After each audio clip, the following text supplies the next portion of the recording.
Okay, I'm Pawel of Blaze of Perdition. I'm the vocalist in the band, and you're listening to Brutally Delicious podcast.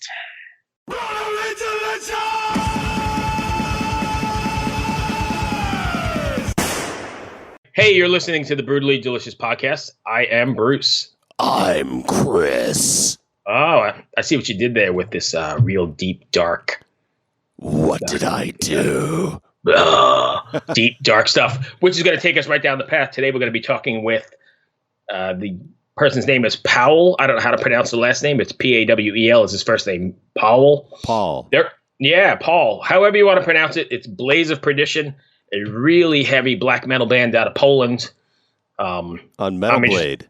On Metal Blade, yes. And I'm very excited to speak to them. I know we were chatting about it earlier. I kind of dig what they're doing. It's pretty heavy. Yeah, like I was saying earlier, it kind of reminds me of a Monomarth meets In Flames meets heavier than that. Meets heavier than that. That's as specific as you're going to get, huh? Yeah, well, I couldn't think of another band, but like they got the tempo up. The singer is just rocking, growling. Oh yeah, but the guitars are really melodic. And the drums are pretty straightforward. There's not a lot of, anyways, I loved it. Well, cool, man. Let's go ahead and get them on the line and we'll see what happens. All right. Hey, how are you? I'm fine, thanks. How are you? I'm good. I'm Bruce, my partner, Chris. Chris, you there? I'm here. How do you pronounce your name? Is it Pawel? Pavel, or you can call me Paul in English. Doesn't matter, really. Paul. Paul. All right. How are you today, man? Are you in Poland right now? Yes. I'm living in Poland, so so yeah. Wow. So what's the time difference there? Is it right around dinner time there now? Let me see. It's 20 to 7 p.m. right now. Okay, so you're about 7 hours ahead of us. Oh, interesting. Pretty big difference. Yeah. Is it cold? It's pretty cold actually. Well, cool. I want to thank you for taking the time to join us here. We can just jump right in and see where we end up. All right. Okay. Just be pretty patient with my English. I tend to, forget words and all that stuff. Yeah. Don't worry about that. Bruce can barely speak English, and he's been doing it his whole life. Nice. So now that Harrowing of Hearts, I guess, is due out in about 2 weeks, right? 3 weeks? Yeah. How do you feel about it, and are you excited for the outcome? Yes, obviously I'm very satisfied with the result. I'm excited for all the release and all that stuff, and let's just wait and see what happens. Can't really tell in advance what will happen after the release, so there's still time. Oh yeah, absolutely. So you guys it's black metal and it's real heavy duty themes. Is there something you want your fans to walk away from after listening to Blaze of Perdition or after listening to this record? To walk away from something? Yeah, do you want them to take a message or something you want them to take away from?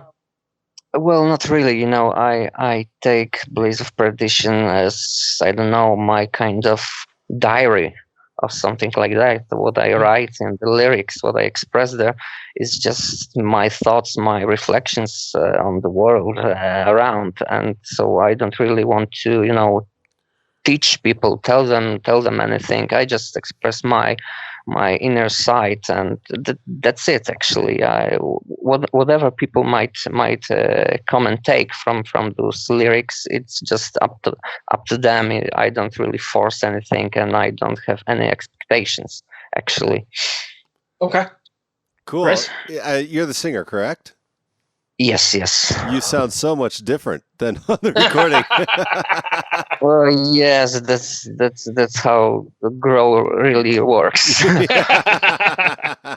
You don't really, sing your original voice there. Right. Yeah. I remember the first time I went to a metal show, I saw In Flames, and that guy could scream pretty good.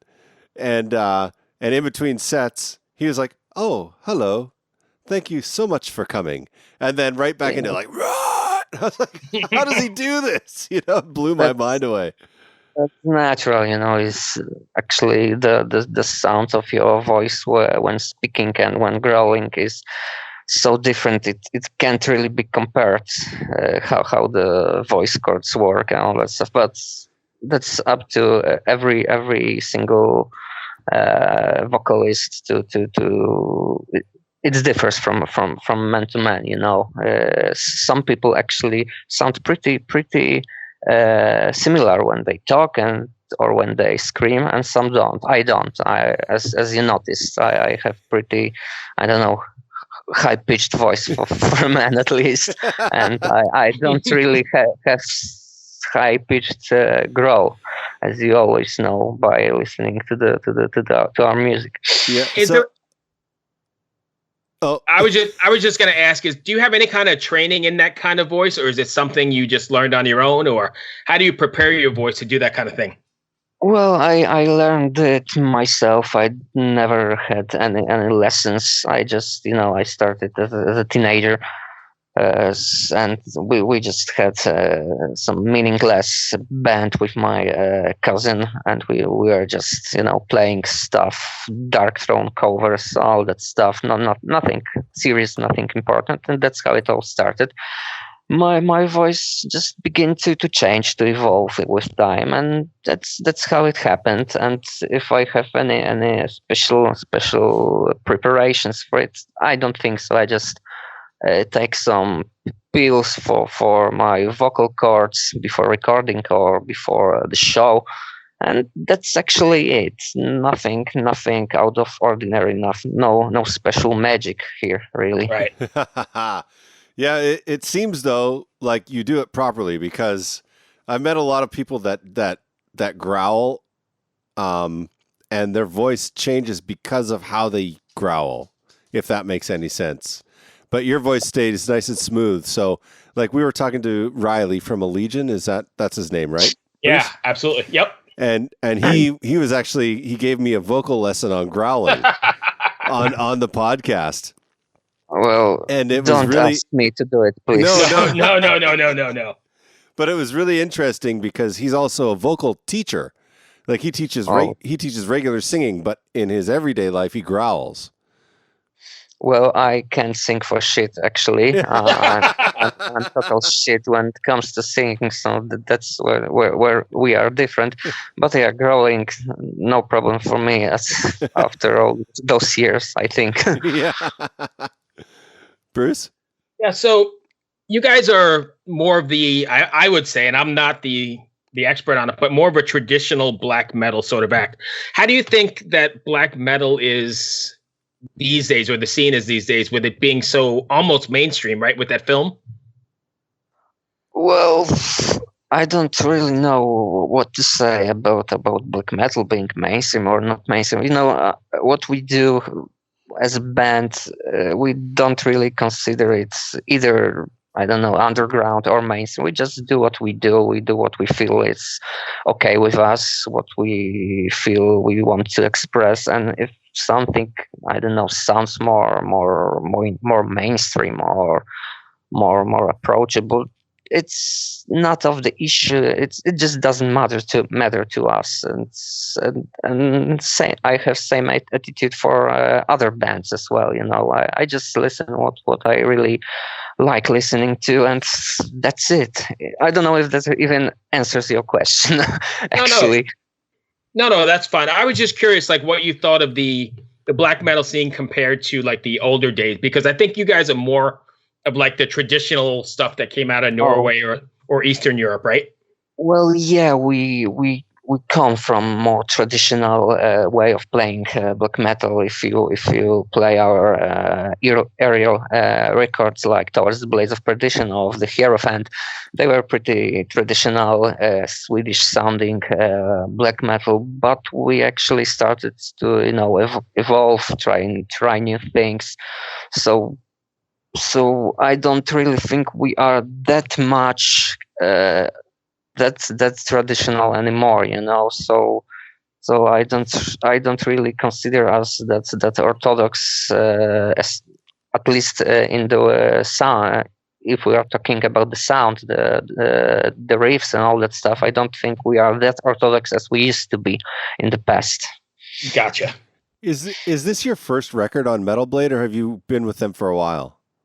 No, it's our first record on Metal Blade. We were previously on Agonia Records. It's a Polish label. Yeah. We released 2 albums there, and previously we were on Pagan Records, also Polish, and our first album was released by our friend. It was super underground label, so it was called Putrid Prophet Production, but it doesn't exist for years, so it doesn't matter really. What was it like making a record with Metal Blade compared to what you had done previously? Well, actually, there was nothing really changed. Our process of writing stuff and recording it was pretty similar. What changed? I don't know what really changed there. Maybe our, I don't know, perception of it. We wanted to do our best. Well, we always wanted to do our best, but the fact that we are in Metal Blade perhaps put some more pressure on us, but nothing really game changing, I'd say. Okay, cool. Yeah, no, I was just curious. What Bruce? is what's the writing process like for you guys? Are you guys all near each other and writing together, or are you like sending stuff back and forth? Well, we live in 3 different cities, so it's not that easy to gather and write stuff during rehearsals. But guys, the guys who play instruments are meeting from time to time and write the stuff. But yeah, there is a lot of sending stuff via internet and discussing the ideas online. Right. Sadly, well, not always sadly, but it just has to be this way because, as I said, we have different duties in our different cities where we live. So it has to be this way. Okay. You guys have any plans on hitting the road in support of the upcoming record? Well, there are some plans. I'm not that involved in live plans because I don't play shows with the guys. I'm in a wheelchair since our accident in 2013. So guys play live without me. Actually, our bass player does vocals live. So I'm not, as I said, I'm not up to date to every detail, every single show. But yeah, there are plans. Actually, there are pretty big plans, but I can't really share anything until it's confirmed. Because it would cause some unnecessary mess. Oh yeah. No, I get that. Absolutely. Bruce, do you have anything else? No, just I wasn't aware that you weren't out on the road with them. So it's your bass player just takes on the vocals. Yes, he does that job. He does it well. So no reason to complain from me. He's a good replacement. He's a very talented guy, probably the most talented musician in the band. So it's all good. Awesome. Hello out there. Yes, hello out there, everyone. I'm Hal Schwartz. And I'm Flynn McLean. Together we host None But the Brave, a podcast dedicated to the music and career of Bruce Springsteen. Bruce and E Street Band are on tour right now for the first time in 6 years, and we're taking a detailed look at what's happening on stage in our bi-weekly episodes.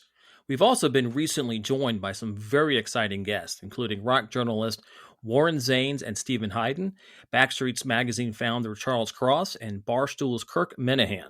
If you're a diehard Springsteen fan, this is the show for you.